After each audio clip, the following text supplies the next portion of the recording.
Oshkosh Media is government programming on GovTV, community programming on Life TV, and community radio on Oshkosh FM 101.9.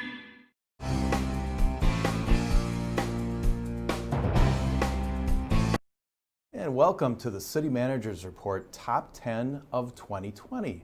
This is our annual countdown of the biggest events, projects, and activities that happened over the year in Oshkosh. I'm Andy Radig, and I'm along with City Manager Mark Rohloff. Mark, thanks for being here, and can you tell us a little bit about what the CMR Top 10 show is all about? Well, it's great to be here, Andy. This is one of our fun times of year where we're able to go back and reflect on some of our accomplishments, some of our challenges and struggles, and give us an opportunity to be thankful and appreciative of all the things we've been able to do, and setting the table for the following year, what we're going to look forward to in 2021. It's a lot of fun, so I say let's get right to it. Okay, all right, well, let's dive right in. And of course, we start with number 10, and we work backwards to number 1 for the year. And our number 10 this year is something that maybe folks might expect to be on this top 10 list, our response to COVID-19. Yes, and one of the things that I wanted to emphasize, I didn't want to take away all the drama of the top 10. We all knew it was going to be in the top 10. Let's get it out of the way. Sure. It's not something that we love to talk about, but it's something we have to talk about. So, and I wasn't going to give it the courtesy of being number 1. I just couldn't do that. But it obviously is something that will impact the whole community, our state, our country. But I'm really proud of our response, how city staff stepped up, how the community supported us. This was not easy, and our city hall transformed into something that I never would have imagined. But certainly we wanted to do everything we could to make sure that we were being safe and taking care of our employees and their families, taking care of the public, and at the same time making sure that we were still delivering services to everybody. So that was a really important thing that I felt was necessary. Right. And we kept communication open through the whole process. It was absolutely essential. When we opened the Emergency Operations Center on March 12th, we knew that the most important thing was to communicate whatever we were doing. And a lot of times people didn't necessarily agree with everything we were doing. And that's understandable, because this was some of this stuff you were kind of making up as you go along, because we had never experienced something like this. But getting the public aware of what we were doing, why we were doing it, when it was happening, all those types of things, keeping people in the loop as much as possible was a really important aspect to that. Mm-hmm. Right, absolutely, and that continues, frankly. And then, another thing that happened too was the need to kind of show that folks need to be looking out for one another. And the Love Oshkosh campaign came out of that. The Love Oshkosh campaign actually came out of a discussion that, do we need to regulate more? And there was, some serious discussions, but we knew that regardless of what the answer to that question was, we need to respect each other and understand why we're doing certain things. So why are we wearing masks? Why are we promoting social distancing? So all those things were very important, and the community responded very well, in my opinion. There were some moments, but we overcame those. Mm-hmm. Absolutely. And as far as overcoming different things that come up, I know that our city departments really had to work through this and adapt. We had to figure out how to adapt to so many different things. And when you think about the senior center, which effectively was closed for a couple months, we had gotten a grant that the timing couldn't have been better. It was connecting through tech. So we had already started a program to train people on how to make better use of technology to stay in touch with their loved ones, with services that they could get. And what a better time to have that start. I almost wish we'd rolled it out a little sooner, but the Connect Through Tech program was a great idea. The public library continued to do things to offer services, curbside, let you order online and get things delivered very easily. So really appreciative of that. Go Transit, the safety measures that they did, Now, granted, our ridership is down, but we wanted to make sure that if you wanted to ride Go Transit, it was going to be done very safe. So no contact payment of your fares. Sure. Making sure when you got on the bus that the driver was in a safe mode, and then you were protected, and so was the driver, so they could continue to provide that service. GPS, so people knew exactly where the bus was at any time, all those things. So we're very pleased with the departments. And then also there's been collaboration with the Greater Oshkosh Economic Development Corporation. The council stepped up very early and said, we need to address the impact that this is going to have on businesses. We knew that this was going to negatively impact businesses. So we set up the COVID-19 Emergency Response Loan and worked with Winnebago County on a rapid relief loan program that through funds that they had. So we used all of those to help with getting businesses back to normal. And of course, when residents are tuning in to view their council meeting, they'll notice that those meetings are being held virtually, and that's been one of the major changes as well. You know, it has been. Virtual meetings are something that I wouldn't have necessarily envisioned. I think, getting government close to the people is important, but we tried to recognize that we needed to do this for safety, but we had to also be transparent and continue government. The council still needed to take action to do things, so I'm really proud of all the work they did. Okay, very good. Well, I think we're on to number 9 on our list, and again, something that wasn't necessarily a very welcome thing that happened this year in 2020, the ransomware attack that occurred with the city of Oshkosh. Mark, there was a lot that happened. Yeah, and it was something that a lot of cities throughout the country have experienced. Sure. And so it's about being ready, being resilient, and our staff was super resilient. It was very frustrating because work, halfway through you were frozen, inaccessible and everything. And so really pleased with the staff work. It started with a simple message, Ryuk. That was the message, that was the virus that was there. But then we learned a lot of lessons along the way. I'm very pleased with some of the things we did. Disaster recovery backup. We had a solid independent backup system outside of City Hall, outside of our backup. Allowed for recoveries of most servers and removing the need to rebuild some of our servers. Agency coordination and support. The Department of Justice was very helpful in identifying what the attack was so that we could get back to normal as soon as possible. Great personnel. Our information technology staff pulled off a lot to get this all done, to get recovery as quick as possible. And then financial planning. Well, how do you plan for that? We, 2 years ago, had purchased a cyber liability insurance policy that helped us financially recover from this. So it did cost us, but not nearly as much because we had a lot of different protections in place. So we learned a lot of lessons, and now we've been on the virtual circuit telling our story, telling people about how long you can expect to be delayed, how long you're set back, and we've been on many virtual conferences sharing that information. Okay, and hopefully others can benefit from our misfortune over here to be able to prevent that at their location. Yeah. Okay, number 8 on our list for the year, the Oshkosh Public Museum Native American Powderhorn Artifact Repatriation. This is a continuation of our public library working very closely with local tribes, and in this case it was the Stockridge Munsee tribe, and we continue. It started with people of the waters and continue with recognizing that this Native American powderhorn really needed to be returned to the Stockridge Munsee tribe.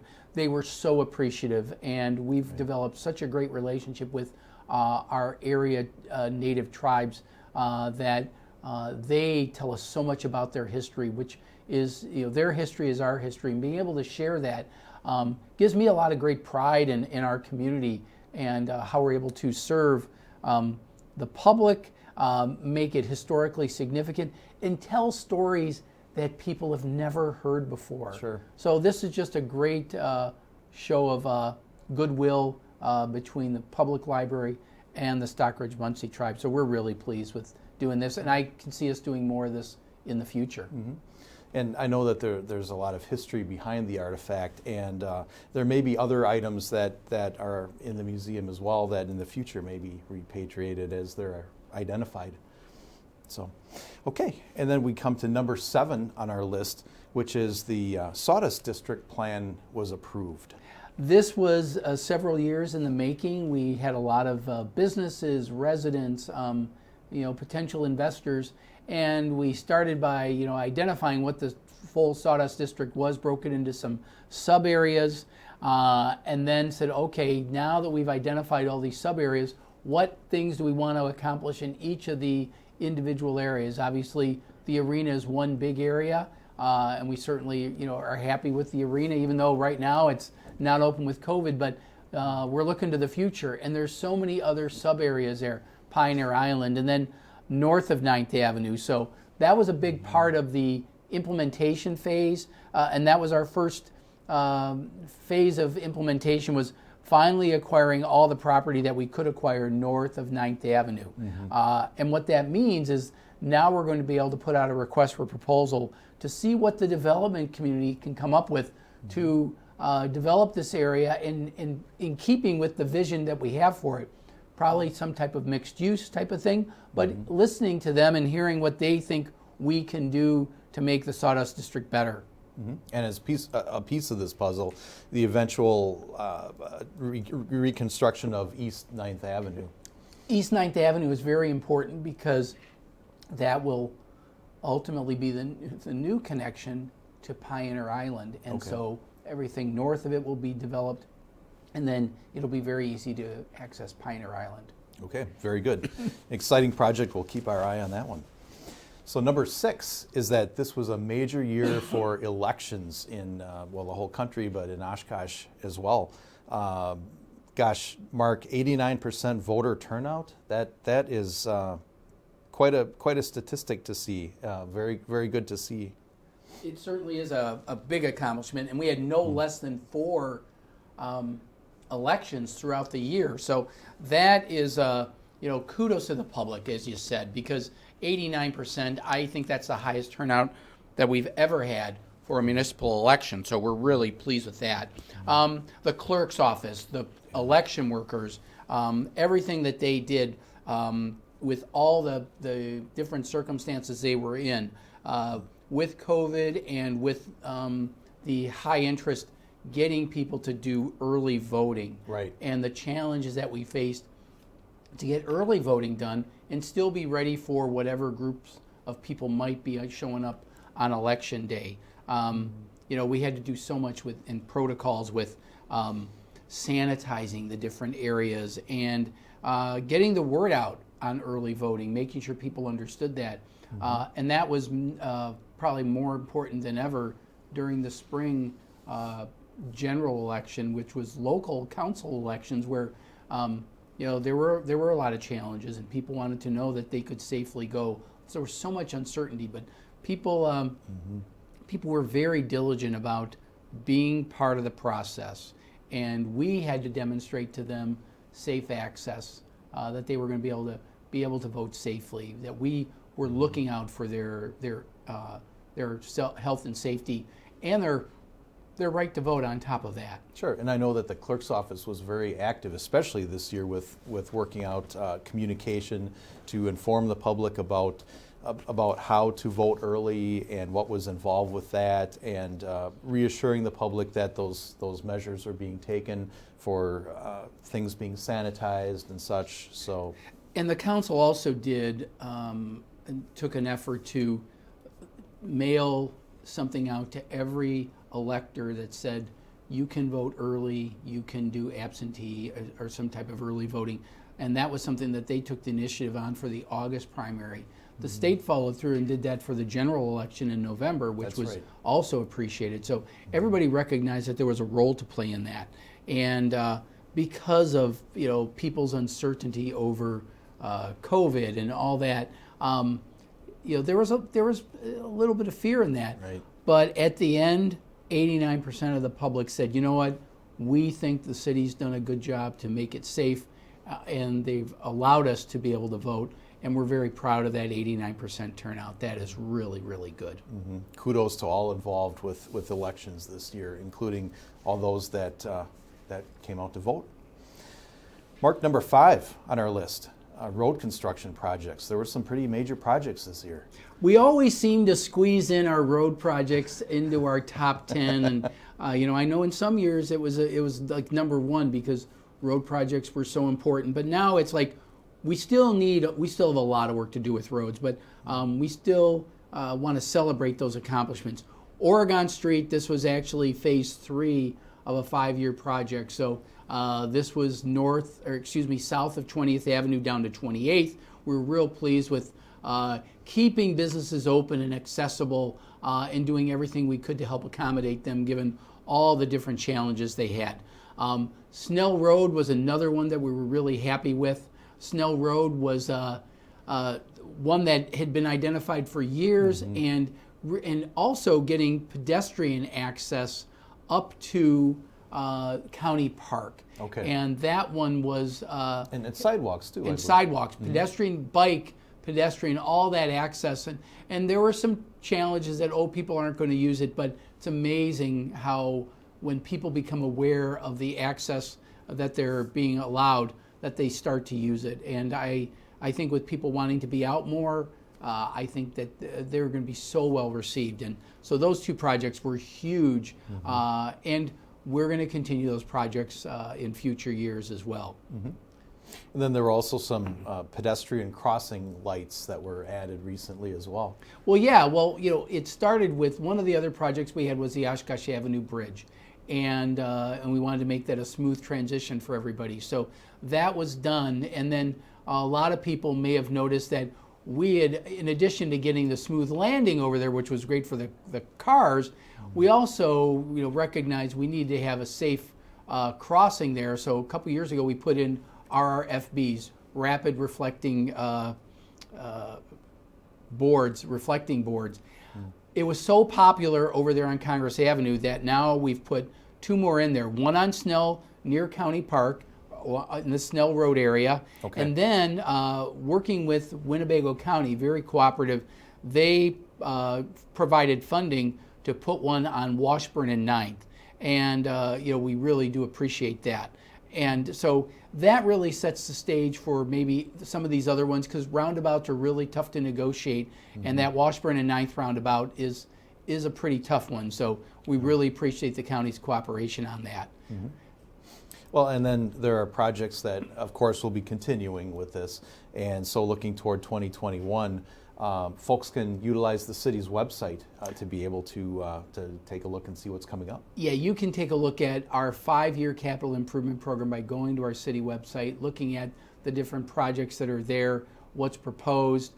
If you're curious about when your street's going to get done, you can go look it up. And it may not be for 4 or 5 years. It may not be for longer, but you'll see that other projects are there and why they're there and why it's important that we prioritize it in the way we do. We talk about it a lot on CMR, that it's not just the road surface, it's everything below. Right. And all those factors come into play. And when you take a look at the website, you're going to see some of the reasons why we're doing the projects and when we're doing them. Absolutely. There's a lot involved. So more to come.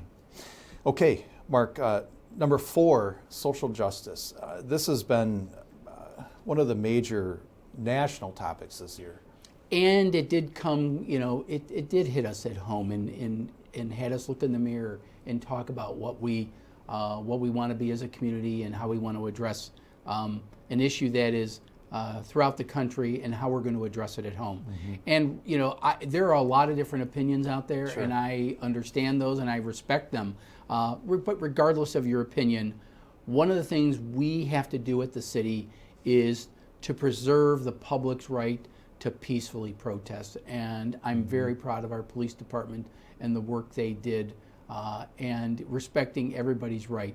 We got calls throughout the year, I want to protest this, I feel the need to be part of this. And we were like, sure, we will assist to make sure it's a safe event for you, because at the end of the day and in the final analysis, our police department's job is to keep the peace. And even if they're protesting police, the police are going to make sure that they have that right, they preserve that right to peacefully protest. And there were other events throughout the country where there was rioting and people got hurt, and that didn't take place here in Oshkosh. And I'm proud of the public for exercising their right without any injury, and our police department's allowance to let people protest very peacefully and protecting their right to do it at the same time. Really pleased with that. Mm-hmm. And then, Mark, even before this summer, there were steps that had been in the works to enhance inclusivity in Oshkosh. The issue of diversity, equity, and inclusion has been on the council's radar for a number of years. Mm-hmm. And we adopted our strategic plan earlier in the year and said that we need to reinforce inclusivity in our community. And the creation of the Diversity, Equity, and Inclusion Committee is one example of that. And we're really proud of that. And that's one of the lessons we learned. The need to better engage all segments of our community. And we've got some great examples with National Night Out and Unity and Community, but we need to do more with that. And I guess another example you could say is what council recognized working with the school district from an equity standpoint about making transportation available to all students in the school district. And we worked through an agreement that we were going to provide busing to our students. Now, some of these photos, everybody, were done pre-COVID, so please recognize that. But getting people access to public transit so they can get to school or get to a job or get to, say, the Boys and Girls Club, all those things are important, and we wanted to make sure that that happened. Mm-hmm. All right, very good. There's a lot that's been going on. So we have number 3 on our list, which is neighborhood associations, and there's been a lot going on in Oshkosh regarding that. Even with people not being able to get together, our neighborhood associations were just awesome to continue to socially distance, but to still remain active. Sure. Some great accomplishments. The Rock the Block event in the Congress Field area, that the neighborhood worked very closely with Habitat for Humanity, did a lot of great work, cleaned up their yards, did curb appeal stuff to really make their neighborhood look great. So proud of that relatively new neighborhood association. River East, those folks are just so committed. River East, they've embraced and adopted William Waters Plaza as their own, as their neighborhood park, working very closely with the public library to make William Waters Plaza just a wonderful treasure. And then the historic Jackson Street corridor, the corridor study, the council recently approved a road diet over there, as well as a traffic study to take it all the way up to Interstate 41 and how we want to envision how that's going to look for the future. And then, we welcomed our 19th neighborhood association in 2020, the historic 4th Ward. And it used to be called Near East many years ago. Now they've gone to the historic 4th Ward. And we're looking for more. Let's say have somebody become number 20 in 2021. We would love to see that. Neighborhood associations engaged is really helpful to get people involved in local government and give us feedback and help us provide services to them in even better fashion. And folks can contact the Community Development Department if they have an interest in starting a new neighborhood association. So we're getting close, Mark. Number 2 on the list is the Oshkosh Fire Department Training Tower, and I think this demonstrates the city's continued emphasis toward importance of our public safety.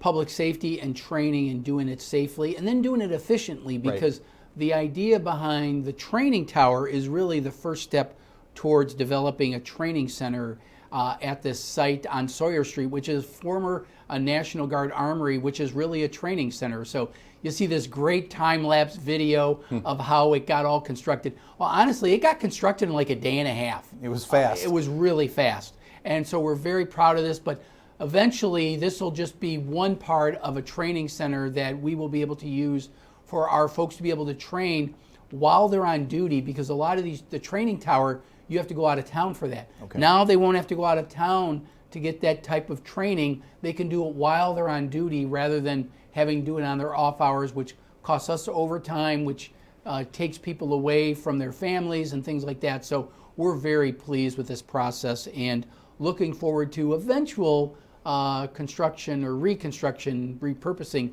of the Armory as a full-blown training center for our fire department. Mm-hmm.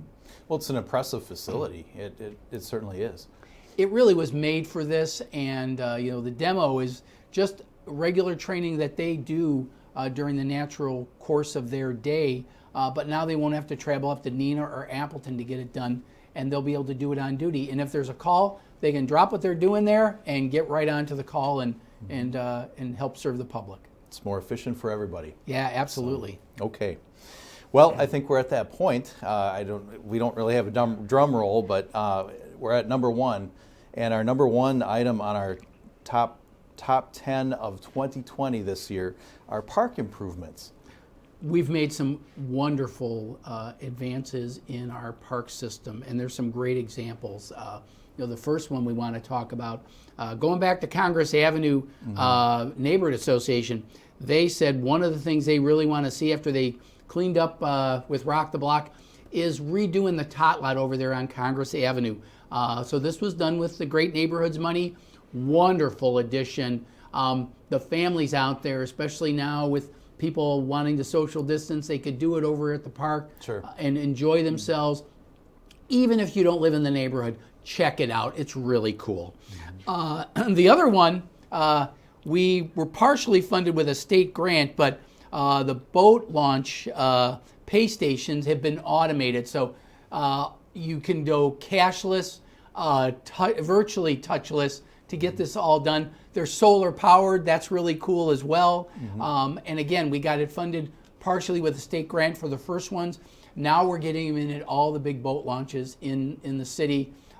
It's a great convenience for our boating community. And it was funded after the grants. It's funded by the boaters. So this isn't something that gets paid with tax dollars. The boating community funds these. And we have a great relationship with our boating community to identify these types of improvements. And it's a convenience for the boaters because not only can daily passes be purchased at those pay stations, but even longer term passes as well. So it's a lot of flexibility and more convenience for everybody. Yeah, it's super convenient. And then of course, one of the big accomplishments for 2020 was the completion of the Lakeshore Riverwalk on the former Lakeshore Golf Course, adjoining the Oshkosh Corporation Global Headquarters. Sure. This is just an example. There are people that can still go out there and fish right there. It's a beautiful location. And it's a great location. It connects with the heritage corridor, the tribal heritage corridor, crossing Lake Butamore.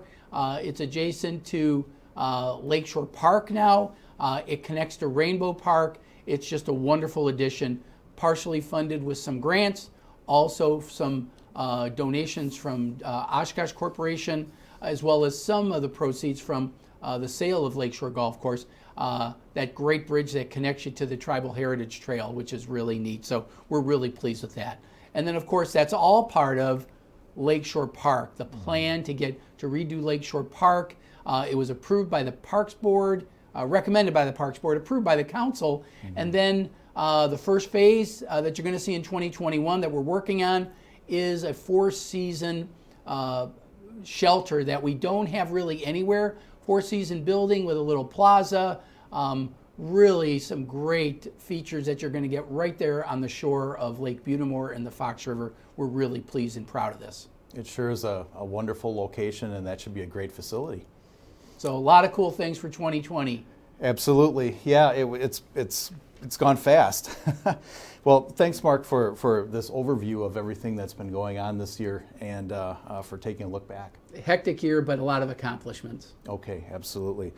And thank you for joining us for this look back at 2020 from the City of Oshkosh perspective.